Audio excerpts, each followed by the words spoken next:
Love Ed with Julie and Jake. Most out there dating or wanting to date would likely say they're looking for love. But we believe when you grasp how much you already are loved by God, it will bring courage, peace, and freedom to your dating life. That's why we're talking about dating to share love instead of find love this week on Love Ed with Julie and MJ. It's almost the end of our current series, Dating 101. We've introduced 10 fresh perspectives on dating to change your relationship life.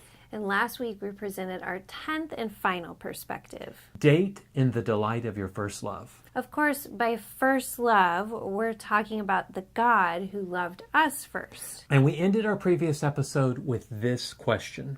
How can God's love for you ever seem as real as the love of a flesh and blood person? Because the truth is, more often than not, God's love does not feel that real to us, which then leaves us looking for love wherever we think we can find it. And this discussion is so important these days when depression and self-injury and suicide are on the rise in epidemic proportions. It's almost like our culture is dying to know the love of God in a real, tangible way. Maybe you are too. But the fact is, you can't always control how you feel. Yes, that's like, I remember every time I've moved somewhere new, I couldn't help but feel lonely and wonder if I'm going to be able to make friends yet again. Well, when my mom died almost 20 years ago, it blindsided me, particularly because she took her own life. I felt sad, of course, but also betrayed and angry, and frankly, it challenged my sense of security because I thought I knew my mom. I not only could not have imagined her taking her life in some crazy moment of desperation, I really couldn't have imagined her methodically planning it out while she kept her feelings hidden from everyone who knew her. Which is what she did. Yeah, but in the midst of that dark season, I felt the Lord closer to me than at any other time in my life. I was literally living Psalm 27:10, which says, "Even if my father and mother forsake me, the Lord will care for me." His love never felt so real. And though the loneliness of my moving is not near as hard as the type of thing that you're sharing, as you said, those times have always revealed that God's love is enough. Here's the dealio. Whatever you're going through, big or small, God is in it. That is a truth you can take to the bank. But the reality is, many truths we only feel when we choose to believe them. While you can't always control what you feel, you can control what you will believe. It reminds me of John 8:32, where Jesus says the truth will set you free. But that's not the whole verse. Yeah, that's the part most people like to quote.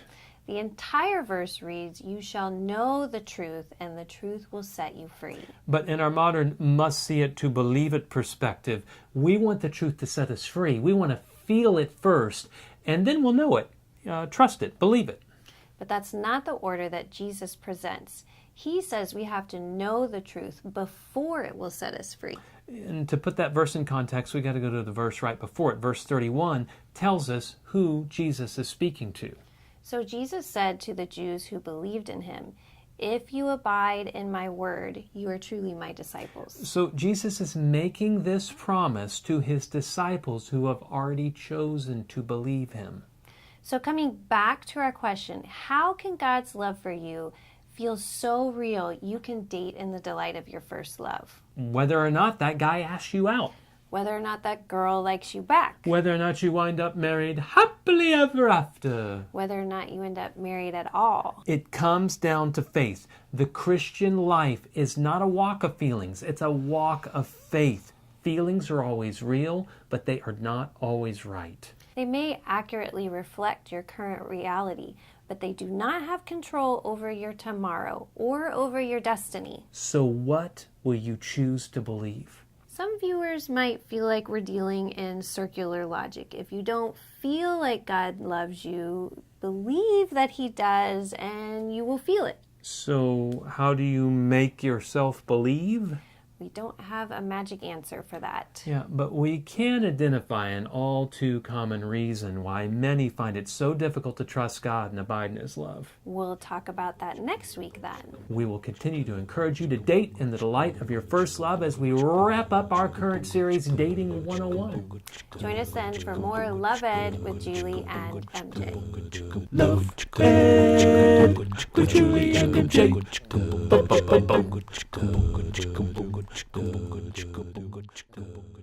Most out there dating or wanting to date would likely say they're looking for love. They're looking for love.